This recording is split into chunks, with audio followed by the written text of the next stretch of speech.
I hope that was somewhat enjoyable and it wasn't just laborious. I feel like the group discussion always brings out opinions and things. There is something quick that I want to just go over for my own personal interest and or amusement. Number 2,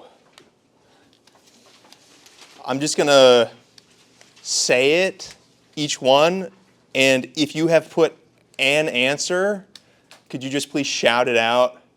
Or actually, because I would like to know, if you have an answer for one of these questions, could you just please raise your hand? Okay, I haven't gotten to it yet. I will go like A, B, C. I will say it, and if you have an answer, just put your hand up, because I like literature. I didn't make this, but that's a giveaway here. But and so when I saw this, I remember being an undergrad and reading like The Hunchback of Notre Dame, and a TA being like, "Why are you reading that?" And I was like, "Because I have 10 minutes before class." She's like, "Oh, is it for a class?" I was like, "No, I just like it."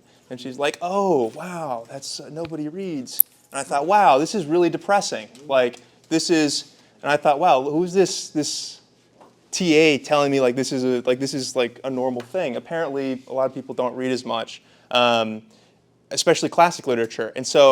And that's what question 2 is about. So for A, did anybody put an answer for 2A?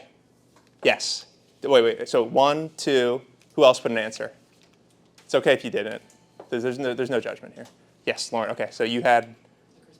Okay. Yes. Is that what you had too? No, I wasn't sure. Did you have? What does it say? It says. Tiny Tim. Yes. Okay. Have you read it before? Have you seen the movies? What's the both? Yeah. You've done both. Okay, nice. As a child, like recently, or? I mean, I watched like the movie like every year, but Okay. I read the book in like freshman year of high school. Oh, okay, nice. Mandatory? It was mandatory and okay. Interesting. Okay, number 2. Okay, raise your hand high. 1, 2, 3. Has anybody ever heard the line, "Call me Ishmael"?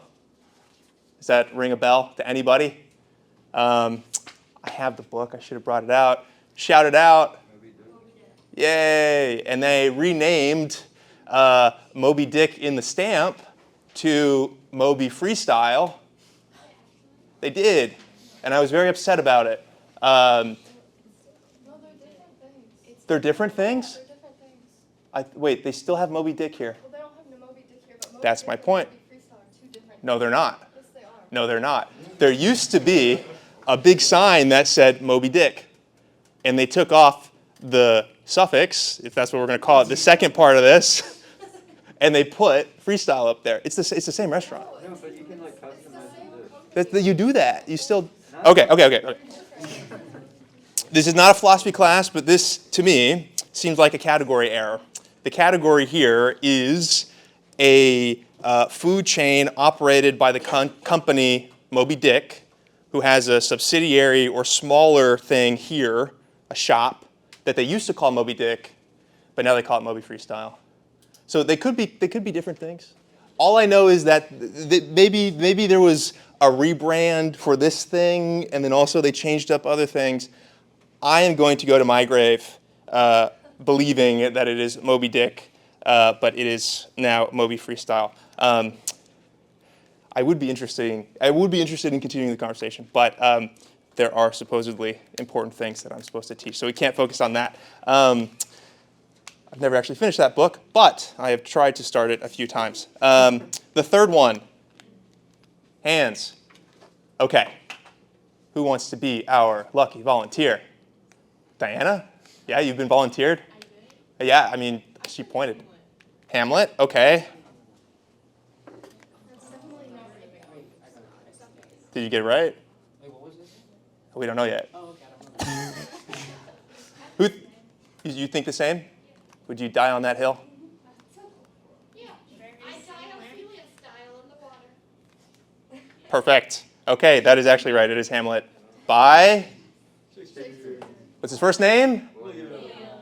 Is he an actual person? Maybe. No. We don't know. Isn't that great? History, English literature. There's more stuff here. But again, this is not a literature class, unfortunately. Okay, last one. Oh, okay, all right. Anybody else? Oh, did you say it? Little Woman. Okay, all right. Who had their, yeah, 1, 2, 3. Nope. Interesting, okay. They're all classics. That one certainly is an American classic. Does anyone know who it was written by? No? No? Okay, me neither. Actually, it's Louisa May Alcott. I actually don't know anything about her. I've actually never read Little Women, but I've seen the movie. It was good. But yeah, I'm just going to take a moment here to say you should read. I know that sounds really stupid, but you should take 5 minutes a day to read something. Actually read something. I grew up, I was talking to some of you earlier, 6 to 10 years before you, unless some of you are 28 that I am not aware of or older. I don't think that's the case. But there was, and maybe you lived this experience too, but there was a time where you didn't have a phone that was programmed to take all of your attention and your unique individual thoughts, or the propensity to have unique individual thoughts. And you would read things like the back of shampoo bottles, or the back of like video games, or like a magazine that you found on the ground. And like the idea of that is not just like there's perfect information here, but like when you isolate yourself into an algorithm that you can't remember information and you're not building things, like literature is literally a person who's taking some time of their life, maybe it's a year to 5 years to 10 years to 15 years, to put something in 100 pages or 500 pages. And sometimes there's really valuable things that maybe you don't see the value in it now, but compared to the things that you're doing now, it's important. So whatever you read, if there's anything from this not related to this class, just please read. 5, 10 minutes. I think a lot of our problems are because people don't do the readings. Not in this class, but in life. And don't listen to people just because they have pedigrees or they're in positions of authority. Read books, think, and that might not be your saving grace, but I think it will be helpful.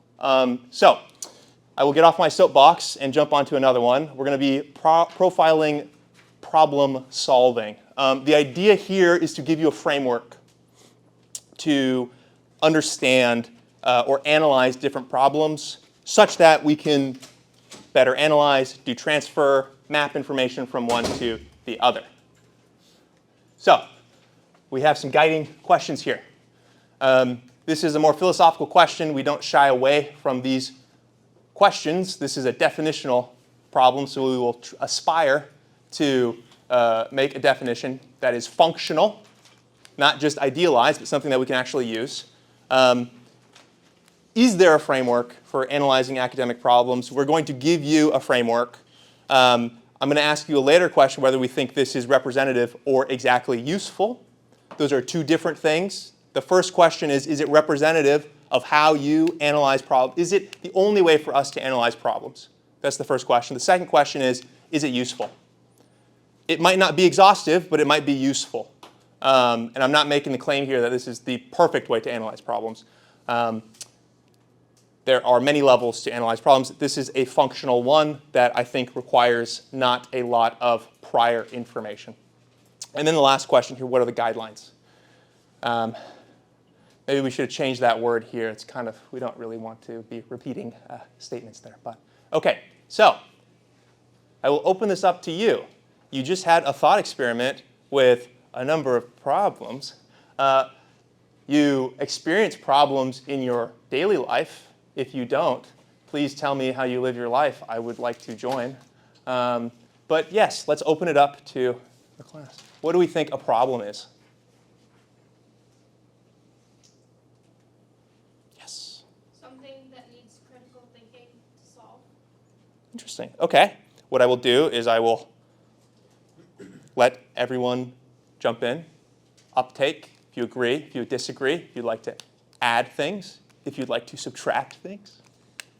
Yes? I mean, I like her definition too. The one in the reading was like, anytime there's a difference between where you are now and your future position, that's kind of like, I mean, it's very academic, but I think you can look at it both ways, honestly.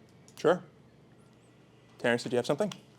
I mean, I don't necessarily think the problem requires critical thinking. Hmm.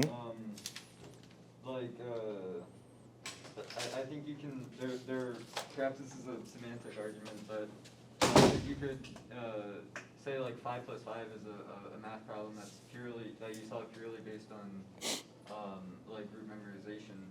And you also have, I guess, like problems like, I don't know, if there's like a construction crew that needs to move an object from one place to another, that doesn't necessarily require a lot of critical thinking. It's just following directions that were given to an individual. So. Any counterpoints? Someone gave the directions to the group, right? So that required critical thinking, like planning and like knowledge of the space and materials that are being moved. Jump in, yeah. Going back, oh, sorry. No, yeah, you jump in. Don't raise your hand. Going back to like something about 5 + 5 or whatever. I mean, I think that's not a problem for us now, but like when we were first learning it, it might have required critical thinking. I think it's all kind of just a question of like how we want to define critical thinking, honestly.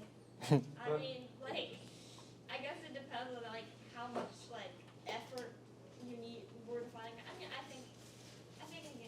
Yeah, I don't know. I think I kind of get what you're saying. I kind of agree, and then it's also kind of like the magnitude of the problems. The other thing, like a major problem is gonna require like a lot of critical thinking. A minor thing might just be like, well, I thought about it, and it's critical enough. I would argue that the reading's definition is the most all-encompassing Yeah. because if you say like invest in stocks and all of a sudden it plummets, that's a problem, and that's not your current state is not your desired state, but you really don't have to do a whole lot more to it or think more about it other than wait for the stock to rise again. Your problem solves itself, you haven't thought, and it might not even be intentional. You might not even look at the stock for a couple weeks and realize it fell and then rose again without you even noticing. So let's establish, first of all great points. That was great. So we have here a set of descriptions about what could be a problem. What is overlapping is there is some end state maybe that we would like to be in, or some end state of some objects, actions. We're in a system, whether it's a stock, picking a stock, and then hopefully it rises or falls, depending on if you're a short seller or not, or answering a problem with rote memorization. And so the distinction that's being made here is, does critical thinking belong in a definition of what is a problem? Like, does critical, for a thing to be a problem, does it necessitate the action of critical thinking? Is that a good summary of the debate? Or Yeah, right, I'm not giving an answer. And I think this is a good point to consider, because you might look at this thing and say, well, my understanding of a problem is that it is difficult. That is why it is a problem. If it wasn't difficult, if it didn't require some solution that was not easily applied, then why is it considered a problem? Is that a good summary of why we think critical thinking is necessary, or is there another point that I'm missing here? I think that's satisfactory. I think that's a great question. That's a great point. But in relation to, if we're going to try and operationalize this, what we don't want to do is we don't want to say that a problem necessitates a certain factor that might not be there all the time. For instance, I may say that my advisor might say, if I am standing here and not at the front of the classroom, that is a problem, because I need to be front and center and engaged, and whatever the case may be. I don't think that necessarily needs me to have critical thinking to solve the problem. It's also not an inherently difficult solution, right? So I think the definition that we're going to go with, which is what we have in the paper and what has been stated previously, the idea of there being a discrepancy between a present state and the ideal state. So like you could say that this maze is fairly simple, but we're not saying that the initial idea of a problem being hard, the colloquial folk psychology definition of it, we're not saying that's wrong, but we're just going to try and reframe to say there is a state you want to be in, and there's an end goal that we want to be in. So this means that there is some goal-directed action. Everybody, is that clear for everybody? There is some state we want to get to. There is a goal. So we kind of alluded to this. In this framework and this conceptualization, there are two portions here. We have the definitions here, right, of significance and complexity. I think I just don't want to I don't just like lecturing and like repeating stuff. It just seems fairly clear. When we look at a problem, we want to identify the significance of it, how important it is. I think this framing this is the way it's been traditionally taught. I think the wording is kind of funky here. So the greater the importance, the larger the problem space is. Honestly, this can be simplified to just the greater the importance, maybe the greater the necessity. I can't tell if there's music being played or not. There is, okay. So there's significance, the overall importance. We can just focus on this part. We can really, I think we can ignore this part. And then there's the complexity. So we can talk about it in terms of the solution path.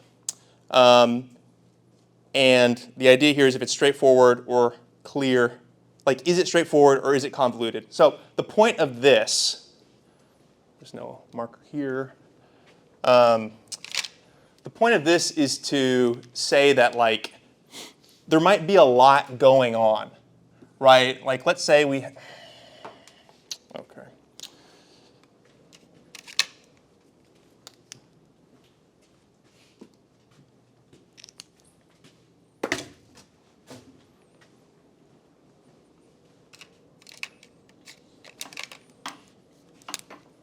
Okay. So like let's say this is going to be an abstract representation. Oh my. Okay, whatever. This is not working. The point that I would like to get across here is that you can have a system that's complex. There can be a lot of moving parts. Like you can think of a factory line. You can think of a team, like a soccer team, or a lacrosse team, or a water polo team, or a computer algorithm with a bunch of different dependencies or loops or whatever. Like the thing can be complicated. The thing itself can be complicated. There's a lot of people here with a bunch of ideas. But if a problem exists in this space, the inherent complexity of the system is not what we're focused on. We're focused on like, how many steps does it take to actually solve the problem? And how complex are those steps? If I have a big group of people and they all have different ideas, but if I say, everybody, Cupid shuffle to the right, we've heard that song, we know? Okay. And people do it. You might describe the problem as saying there's 300 people at this wedding who are, conscious to various degrees. That seems like a complex problem, but in actuality, if you just tell somebody to walk to the right, they're going to walk to the right. The complexity is the solution path. Does that make sense? This is always like somewhat confusing. So significance, complexity, two distinct ideas, importance, and you can think about it as the number of steps towards the solution. So this is a visualization of effective problem solving. I think the first thing that stands out is that there is no starting point, right?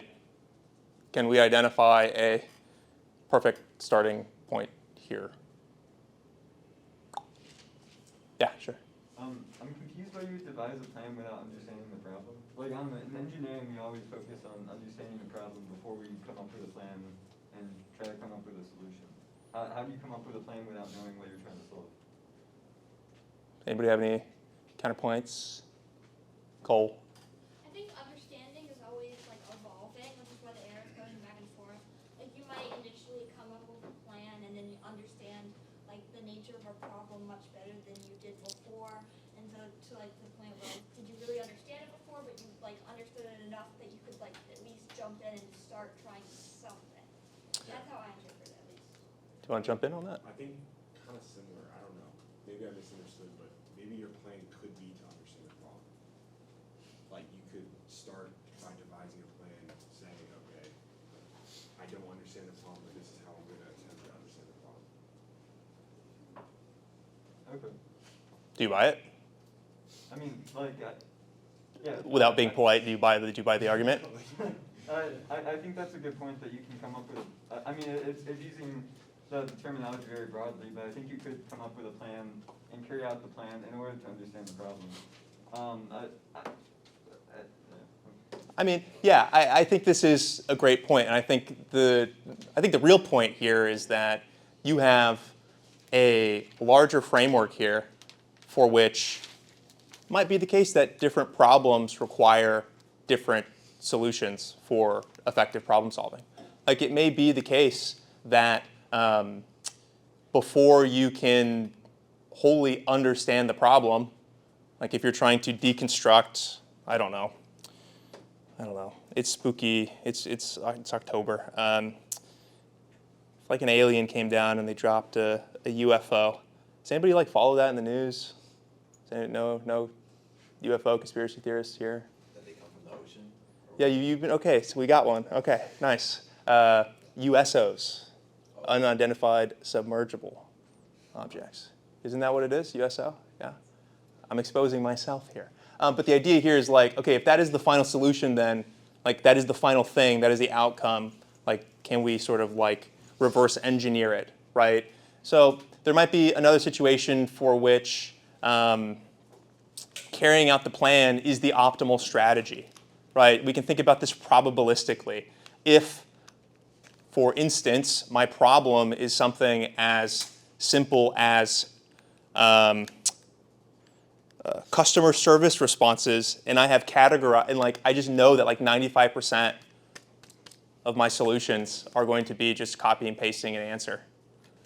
Do I need to really understand the person's problem insofar as like I have a good estimation of what an effective solution to that problem would be? So like the idea here is all of these different functions or actions are important. None of them are more or less important. They are context dependent. There needs to be some sort of fluid analysis of the situation to determine what to do, either based on your priors or prior experience that is wholly based on your prior experience, or the idea is you can engage in any one of these things and constantly traverse and update. Does that sort of make sense? We don't want to give a prescriptive framework that necessitates following these steps when for any set of problems we might need to traverse in any number of ways. I do think the point that Terrence is making is valid. You want to try to understand the problem. I would recommend that for most general problems. But again, the idea is that we have a fluid framework that allows us to apply in different circumstances. So this is the point where I will say, I think this is fairly reductive. We understand what I'm saying when I'm saying this is reductive. I don't think that this is the most accurate set of categories or descriptors for a problem. This comes from the learning sciences literature. the work that I do, if I were to try and do this, attack this problem, I would try to break things down into smaller units. But this is an educational psychology class, and these constructs are useful to varying degrees. And you'll see what I mean. They're very broad. The first, yeah, okay, I guess they're all going to be thrown out here. You have this paper. When we look at a problem, to understand it or apply that previous framework, we want to define the problem. And so we have a number of dimensions here. And they are, the word is antitheses. So they're on a spectrum. They're not binary. A thing is not completely linguistic, or a thing could be completely linguistic, a thing could be completely non-existent, a problem. But there could be some intermediate level of non-linguisticity or being linguistic. The same thing for it being a structured, well-structured, ill-structured, schooled, unschooled, timed, untimed, independent. I think this is probably the most straightforward. We know what time is. Yes? Yes, okay. This one, I think most of us have a general understanding. Okay, but we're going to go through just specifically here. So linguistic versus non-linguistic. The definition that we're going to go with linguistic here is the basic thing here is words. Do we use words in the description of the problem or the solution or sort of understanding? Non-linguistic. We can think of this in concrete terms like a math problem. So we can represent a problem like happiness is a function of being with the right people and doing the things that you enjoy. That is all linguistic. But I could write that mathematically and say f of x, x equals whatever, right? It's a function. So we can represent things linguistically or non-linguistically. This is a trait of the problem. Does that make sense to everybody? Right? Okay. I don't think these are the points I really want us to take away from here. But I know some of us want to be professors and teachers. So yeah, I'll let you look at this and determine whether you think this is valuable or not. The instructional recommendation here is just to the idea here is you have people that are probably more, given their prior experiences and strengths and whatnot, maybe predisposed to processing information better, activating prior experiences and information when you have a linguistic question versus a non-linguistic question. This isn't to say that you have different learning styles. That's not real. You are not an auditory learner. You're not a visual learner. I remember doing that in 3rd grade. That is not the case. But the way things are represented does make an impact. So schooled and unschooled, I think, is similarly straightforward. The way that I think about it is this something that you would have had prior exposure to with some understanding or some explanation or progression of how to solve the problem? You might think of this like solving a mathematics problem, something that you might see in like Calc 1, Pre-Calc, Algebra 1, I don't know. Anything that you might expect to be taught in school, whether it's mathematics or not. For instance, actually I won't do that.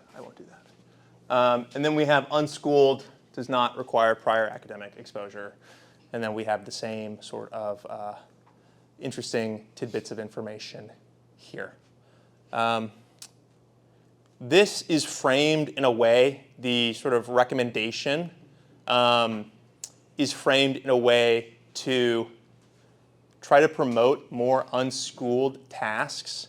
And I do think this is important, and I do think this goes back to my previous comment about reading, because your entire life is sitting in a classroom in a very unnatural way. Like, slight tangent here, but like this isn't what school used to be like. Like, we know Socrates. Who here has heard of Socrates? And then who did Socrates teach? Plato. Who did Plato teach? Aristotle. Who did Aristotle teach? The greatest conqueror in the face of the world. Alexander the Great. Okay, whoever says, okay, yeah. So what do we think when we think, oh, Socrates taught Plato, Plato taught Aristotle, Aristotle taught Alexander? Like, what do we think that progression is? Are we applying, like, our perspective of learning onto that? Well, probably. Does anyone know how Socrates actually taught? Right, and what is that? What is that? Like asking questions? He just talked. Socrates didn't write anything down. There's a question whether, like, Socrates was actually real or just somebody that Plato talked about. And that was how education worked. You just spoke things, you thought about things, and you had a dialogue. Obviously, there was literacy back then, but the focus was on the application of immediate knowledge in a circumstance, in a context-dependent way.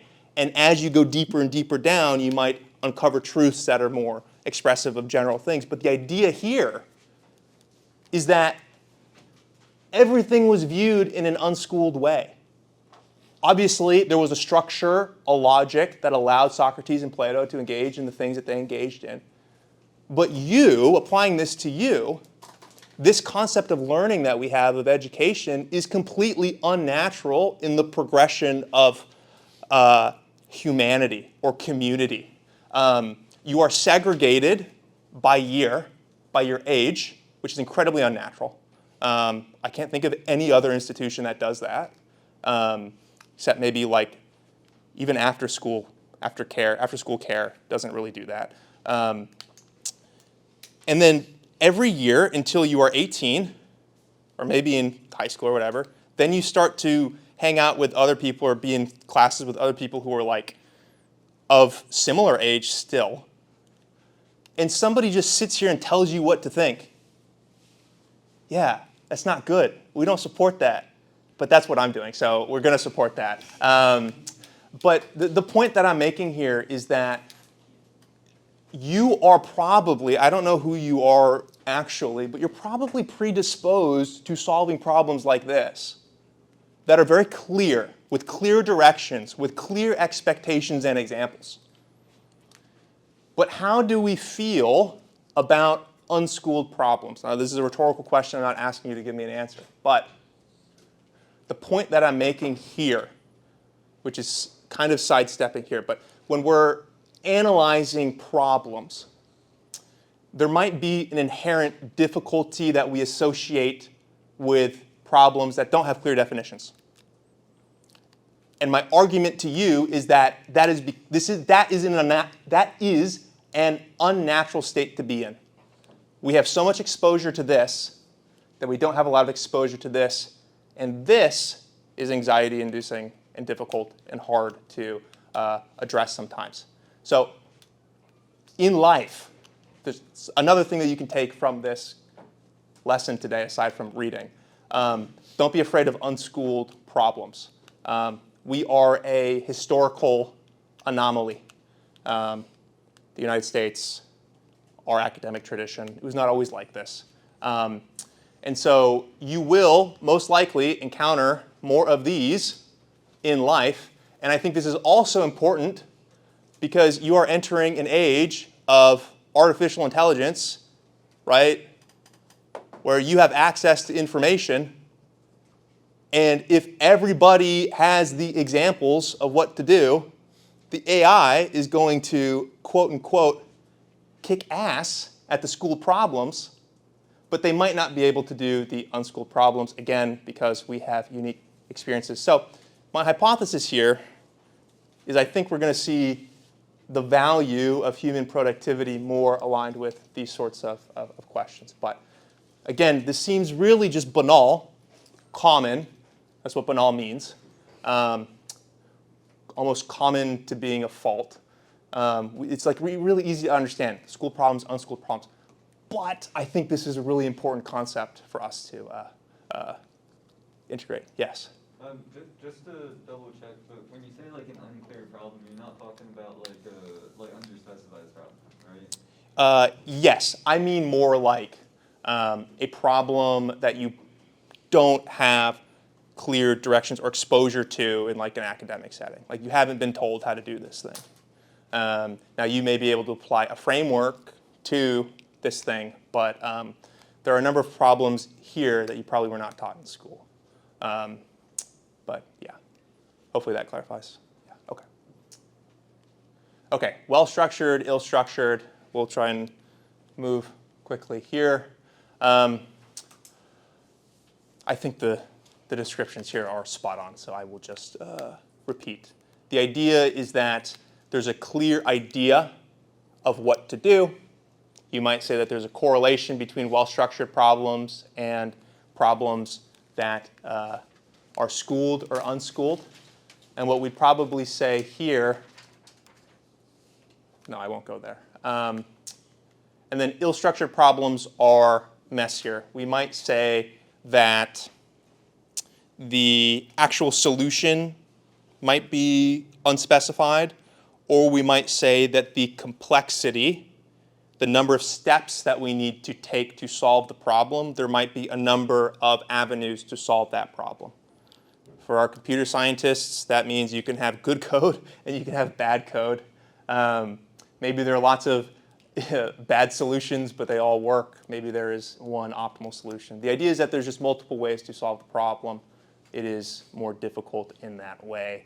You might say it's more subjective, but I think it is, yes, ill-structured definitely might be more subjective because of the problem space being messier and not knowing the priors, not knowing how it's actually going to be judged. But it's still going to be judged in some way. Does that make sense for everybody? Right. And so for those of us that want to be teachers or instructors at some point, the idea here is if you do encounter an ill-structured problem, similarly to what we have done in this class, let's identify the features. Identify the things that we perceive. Let's try to understand what the goal is of the problem. If we try to make sense of all of those different complexities within the problem, all of those different functions or things that we need to consider, the attributes, and we list them all down, we're telling that to our students, that might give us a better understanding of the problem, and then we can take a more appropriate set of steps forward that hopefully ameliorate these problems, which means reduces them.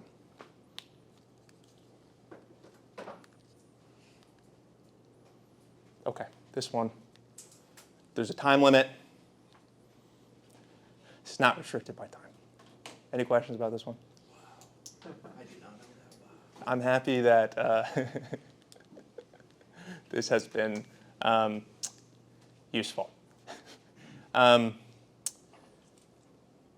do have a question. Yes, Do you yes. see more creativity in like timed exercises? That's interesting. That's interesting.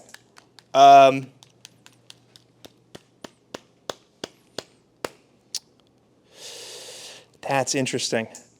I don't have a good answer to that question. I don't know what the research says about that. Does anybody have any ideas? I have an idea, but I think that's a good question. Yes. I mean, I'm taking like a creativity class right now, and like Perfect. we're learning about how like having like an incubation time is like really, or like is beneficial for like creativity. Where like when you're like stuck on a task or something like that, you should go and do something else that like just doesn't really like engage your brain in like the same way, so that when you come back to the problem, like you'll have like a fresh perspective.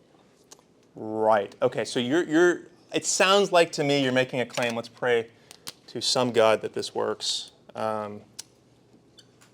Okay, that's enough. You're making the claim that untimed is better then? Yeah, I feel like. I think that's what the the argument most closely supports. Anybody else have any opinions? Any ideas? Yeah? I think I agree. I mean, this kind of goes back to just like my dad would always say when I was growing up, like that, like creativity is kind of like when you're bored, that's a good thing. Interesting. That's when you have ideas. Like over the summer, he would always say that to like not do too much stuff because like that's when you're most creative is when you're bored. And obviously, like if you're being timed in a task, you're not gonna reach that space where you just like cut of the pressure. You're not gonna have so many ideas. So I guess I think that it can kind of also depend on like what kind of creativity in the task in general. Mhm. But that's what that reminded me of. Right. Yes. I know this is a classic answer and cliche, but I think it does depend on the person. Okay. And their like vulnerability factors like sleep, eating, and Sure. stuff like that. Because I think when it comes to like being under pressure for like more people than we think, they like are like at their best.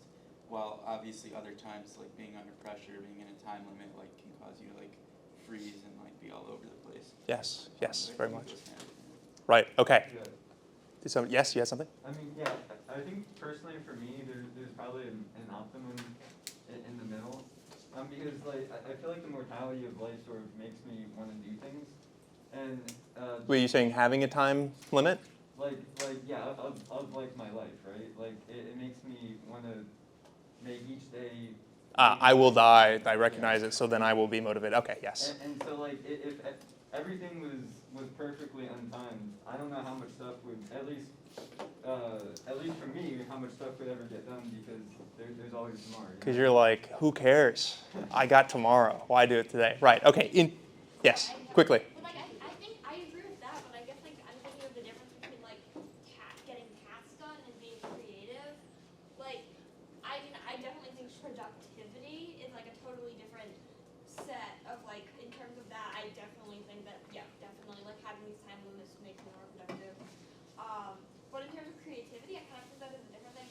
This is like I'm gonna try and make this really quick because it's a whole tangential thing, but Yes, I please. almost went to an alternative school that's like under like the I forget what it's called, but it's like a Feynman method or something, but it's like this Okay. whole thing where they like don't have structured classes, you kind of take it upon yourself to like really be creative. And I think again it depends on the person if I can work in that setting, but I think that what we're getting into is the difference between productivity, like raw productivity, especially in like a capitalist system versus creativity as a whole and like genuinely discovering new things. So that's where my mind went. Okay, man, hopefully made that sense. Perfect. Awesome. Those were great points. I think those were all great points. And this is awesome. I think this is an ill-structured problem. But I think it's an empirical question. I think it actually is. Who here, I might get the number wrong. I am probably most assuredly going to get the number wrong. But who here has heard of Apollo 11? Is it 11? Yeah, is that the one where they messed up, or is that Apollo 13? Is that 13? 13 makes more sense cosmically too. 13, you know. But what happened? Somebody give me a quick rundown of the movie. What happened? What's the whole movie about? Something breaks. And it's like, oh my God, they're in space. They have nothing to build the thing. These aren't our engineers. These are pilots. These are pilots who fought in like, was it World War II? Yeah, this is in the 60s, yeah. Or like the Sons, or they were growing up. These are airline pilots who are now astronauts. They're obviously great engineers, but what do we do? So you need a creative solution, right? There are a set of constraints here that if you were to give that set of constraints to any other person or any other set of engineers and you said, hey, can you make this functioning oxygenating system? I don't know what it is. There's a system that recycles the oxygen that apparently was not working. And so there was more CO2. I think that's what's happening. Or something analogous to this. The specifics don't matter. The point is there are so much constraints. Time limit is a constraint because the clock is ticking and these people are going to die. So what do these people do?